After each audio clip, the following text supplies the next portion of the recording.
ओम शांति। आज की डेट है 25/8/2025। सारे मीठे बच्चे, कदम कदम पर जो होता है वह कल्याणकारी है। इस ड्रामा में सबसे अधिक कल्याण उनका होता है जो बाप की याद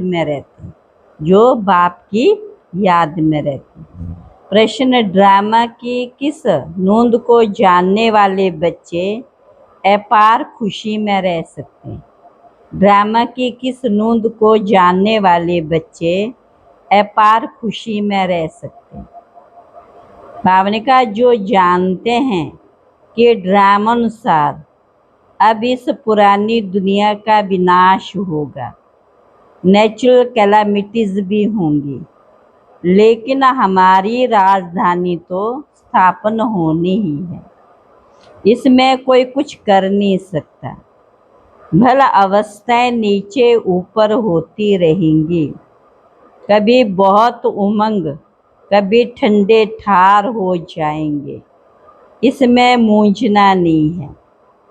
सभी आत्माओं का बाप भगवान हमको पढ़ा रहे, इस खुशी में रहना है। गीत महफिल में जल उठी क्षमा। ओम शांति। मीठे मीठे नंबरवार पुरुषार्थ अनुसार चैतन्य प्रवानों को बाबा याद प्यार दे रहे। तुम सब हो चैतन्य परवाने। बाप को क्षमा भी कहते, परंतु उनको जानते बिल्कुल नहीं। क्षमा कोई बड़ी नहीं, एक बिंदी है। क्षमा कोई बड़ा नहीं है, वो एक बिंदी। किसकी भी बुद्धि में नहीं होगा कि हम आत्मा बिंदी हैं।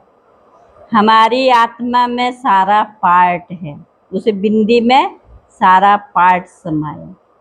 आत्मा और परमात्मा का नॉलेज किसकी बुद्धि में नहीं, तुम बच्चों को ही बाप ने आकर समझाया। आगे ये पता नहीं था कि आत्मा क्या है तो परमात्मा क्या है। इसलिए देह अभिमान के कारण बच्चों में मोह भी है, भिकार भी बहुत है। भारत कितना ऊंच था, भिकार का नाम ही नहीं था। वह था वाइसलेस भारत, अभी है विशेष भारत। कोई भी मनुष्य ऐसे नहीं कहेंगे। जैसे बाप समझाते, आज से 5000 वर्ष पहले हमने इनको शिवालय बनाया था। मैंने शिवालय स्थापन किया था। कैसे? सो भी तुम अभी समझ रहे हो। तुम जानते कदम कदम पर जो होता है वह कल्याणकारी ही है।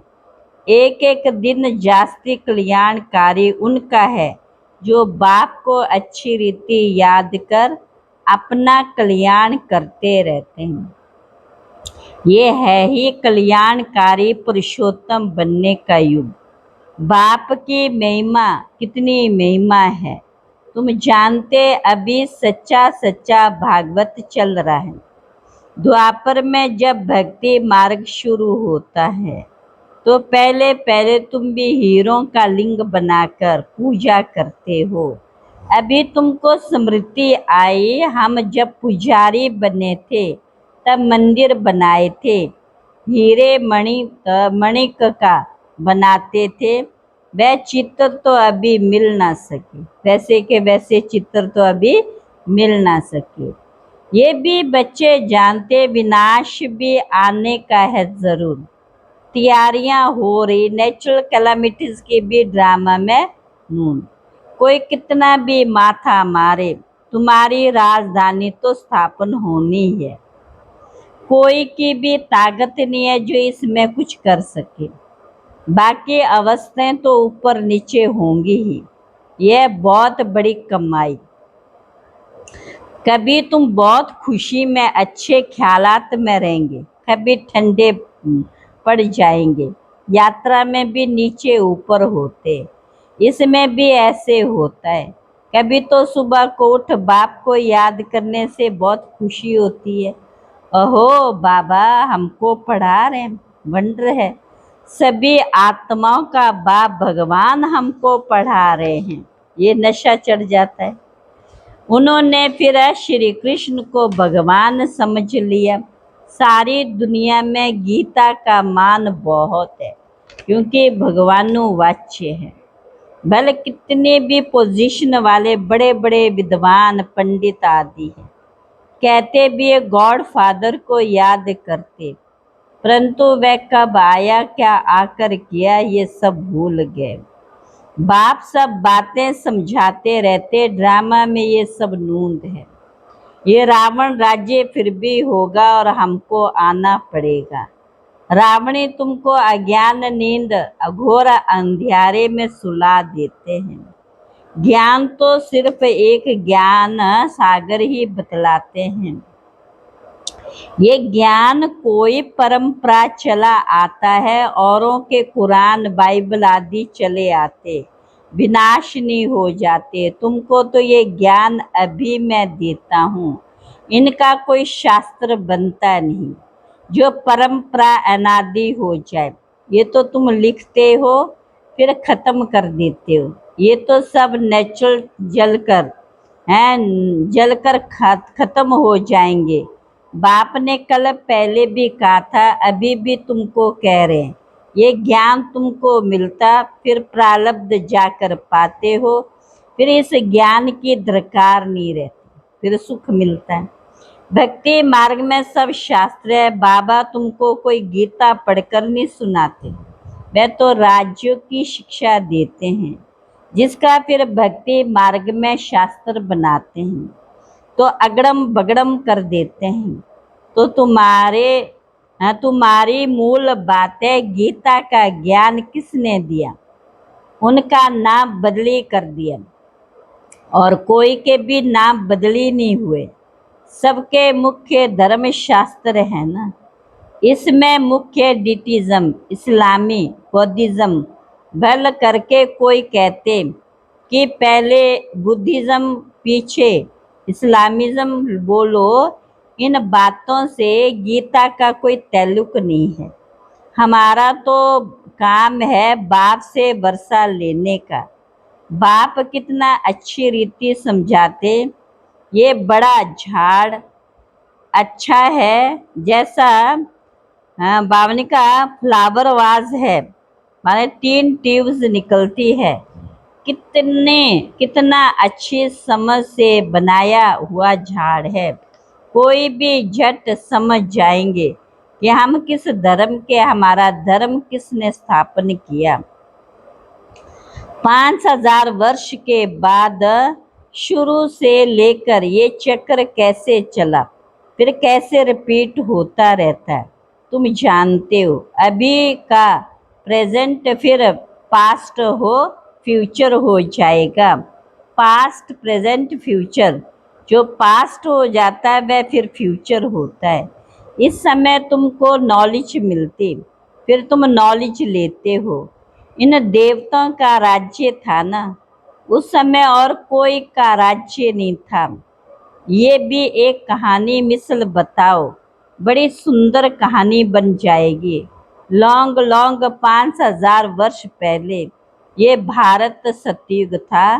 कोई धर्म नहीं था, सिर्फ देवी देवताओं का ही राज्य था। उनको सूर्यवंशी राज्य कहा जाता था। लक्ष्मी नारायण का राज्य चला 1250 वर्ष। फिर उन्होंने राज्य दिया दूसरे भाइयों क्षत्रियों को, फिर उनका राज्य चला। तुम समझा सकते हो कि बाप ने आकर पढ़ाया था। जो अच्छी रीति पढ़े वह सूर्यवंशी बने, जो फेल हुए उनका नाम क्षत्रिय पड़ा। बाकी लड़ाई आदि की तो बात ही नहीं है। बाबा कहते, बच्चे तुम मुझे याद करो तो तुम्हारे विक्रम विनाश हो जाएंगे। तुम्हें विकारों पर जीत पाने बाप ने ऑर्डिनेंस निकाला है। जो काम पर जीत पाएंगे वही जगत जीत बनेंगे। पीछे आधा कल्प बाद फिर वाम मार्ग में गिरते, उन्हों के भी चित्र शक्ल देवताओं की बनी हुई है। राम राज्य और रावण राज्य आधा आधा, उनकी कहानी बैठ बनानी चाहिए। फिर क्या हुआ, फिर क्या हुआ, ये यही सत्यनारायण की कहानी। सत्य तो एक बाप है जो इस समय आकर सारे आदि मध्यंत का तुमको नॉलेज दे रहे हैं, जो और कोई दे ना सके। मनुष्य तो बाप कोई नहीं जानते। जिस ड्रामा में एक्टर हैं उनके क्रिएटर डायरेक्टर आदि को नहीं जानते तो बाकी कौन जानेंगे। अभी तुमको बाप बताते ड्रामानुसार, ये फिर भी ऐसे होगा। बाप आकर तुम बच्चों को फिर पढ़ाएंगे या दूसरा कोई आ ना सके। बाप कहते मैं बच्चों को ही पढ़ाता हूँ, कोई नए को यहाँ बिठा नहीं सकते। इंद्रप्रस्थ की कहानी भी है ना, नीलम परी पुखराज परी नाम है ना। तुम्हारे में भी कोई हीरे जैसा रतन, कोई देखो तो रमेश ने ऐसे बात निकाली प्रदर्शनी की जो सबका विचार सागर मंथन हुआ। तो हीरे जैसा काम किया ना। कोई पुखराज, कोई क्या, कोई तो बिल्कुल कुछ नहीं जानते। ये भी जानते हो कि राजधानी स्थापन होती, उनमें राजाएं रानियां आदि सब चाहिए। तुम समझते हम ब्राह्मण श्रीमत पढ़कर हैं विश्व के मालिक बनते, कितनी खुशी होनी चाहिए। ये मृत्यु लोग खत्म होना, ये बाबा तो अभी समझते रहते कि हम जाकर बच्चा बनेंगे। बचपन की वह बातें अभी ही सामने आ रही है, चलन ही बदल जाती है।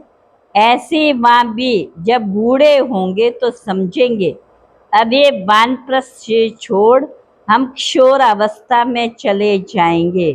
बचपन है सतो प्रधान अवस्था। लक्ष्मी नारायण तो युवा है, शादी किए हुए को किशोर अवस्था थोड़ी कहेंगे। युवा अवस्था को रजो, वृद्ध को तमो कहते। इसलिए श्री कृष्ण पर लव जास्ती रहता है तो लक्ष्मी नारायण वही है, परंतु मनुष्य ये बातें नहीं जानते। श्री कृष्ण को द्वापर में, लक्ष्मी नारायण को सतयुग में ले गए। अभी तुम देवता बनने का पुरुषार्थ कर रहे हो। बाप कहते कुमारियों को तो बहुत खड़ा होना चाहिए। कुमारी कन्या, अदर कुमारी, दिलवाड़ा मंदिर जो भी मंदिर है ये तुम्हारा ही एक्यूरेट यादगार है। वह जड़ ये चैतन्य, तुम यहाँ चैतन्य में बैठे हो, भारत को स्वर्ग बना रहे हो। स्वर्ग तो यहाँ ही होगा। मूल वतन सूक्ष्म वतन का तुम बच्चों को सब मालूम है, सारे ड्रामा को तुम जानते। जो पास्ट हो गया सो फिर फ्यूचर होगा, फिर पास्ट होगा, तुमको कौन पढ़ाते ये समझना है। हमको भगवान पढ़ाते, बस खुशी में ठंडे ठार हो जाना चाहिए। बाप की याद से सब घोटाले निकल जाते। बाबा हमारा बाप भी है, हमको पढ़ाते भी, फिर हमको साथ भी ले जाएंगे। अपने को आत्मा समझ परमात्मा बाप से ऐसी बातें करनी है। बाबा हमको अब मालूम पड़ा है, ब्रह्मा और सरस्वती का भी मालूम पड़ा। विष्णु की नाभि से ब्रह्मा निकला, अब विष्णु दिखाते हैं क्षीर सागर में, ब्रह्मा को सूक्ष्म वतन में दिखाते, वास्तव में है यहाँ। विष्णु तो हुआ राज्य करने वाला। अगर विष्णु से ब्रह्मा निकला तो जरूर राज्य भी करेगा। विष्णु की नाभि से निकला तो जैसे कि बच्चा हो गया। ये सब बातें बाप बैठ समझाते हैं।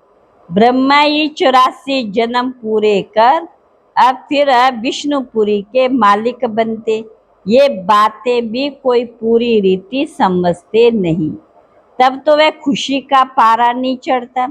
गोप गोपियां तो तुम हो, सतयुग में थोड़ी ही होंगे, वहां तो होंगे प्रिंस प्रिंस। गोप गोपियों का गोपी बल्लभ है ना, प्रजापिता ब्रह्मा सबका बाप और फिर सब आत्माओं का बाप निराकार शिव, ये सब मुख्य वंशावली तुम सब भी के भाई बहन हो गए। क्रिमिनल आई हो ना सके, इसमें माया हार खिलाती। बाप कहते अभी तक जो कुछ पढ़ा उसे बुद्धि से भूल जाओ, मैं जो सुनाता हूँ वह पढ़ो। सीढ़ी तो बड़ी फर्स्ट क्लास, सारा मदार है एक बात पर। गीता का भगवान कौन, श्री कृष्ण को भगवान कह नहीं सकते, वह तो सर्वगुण संपन्न देवता है। उनका नाम गीता में दे दिया, सामरा भी उनको बनाया और फिर लक्ष्मी नारायण को भी सामरा बना देते, कोई हिसाब किताब ही नहीं। रामचंद्र को भी काला कर देते। बाप कहते कामचिता पर बैठने सामरा हुआ, नाम करके एक का लिया जाता। तुम सब ब्राह्मण हो, अभी तुम ज्ञान चिता पर बैठते हो, शुद्र काम चिता पर बैठे। बाप कहते विचार सागर मंथन कर, युक्तियां निकालो कि कैसे जगाएं। जागेंगे भी ड्रामा अनुसार, ड्रामा बड़ा धीरे धीरे चलता है ना, ड्रामा कैसे चलता है, धीरे धीरे चलता है ना। अच्छा मीठे मीठे सिखिल बच्चों प्रति माता पिता बाप दादा का याद प्यार गुड मॉर्निंग। रूहानी बाप की रूहानी बच्चों को नमस्ते। हम रूहानी बच्चों की रूहानी बाप दादा को नमस्ते नमस्ते। धारणा के लिए मुख्य सार, पहली पॉइंट सदा इसी स्मृति में रहना कि हम गोपी बल्लभ के गोप गोपियां हैं। इसी स्मृति से सदा खुशी का पारा चढ़ा रहे। अभी तक जो कुछ पढ़ा है, दूसरा है अभी तक जो कुछ पढ़ा उसे बुद्धि से भूल, बाप जो सुनाते वही पढ़ना है। हम भाई बहन है, इस स्मृति से क्रिमिनल आई को खत्म करना है, माया से हार नहीं खानी है। आज का वरदान है सेवा द्वारा योग युक्त स्थिति का अनुभव करने वाले रूहानी सेवाधारी भव। ब्राह्मण जीवन सेवा का जीवन है, माया से जिंदा रखने का श्रेष्ठ साधन सेवा है।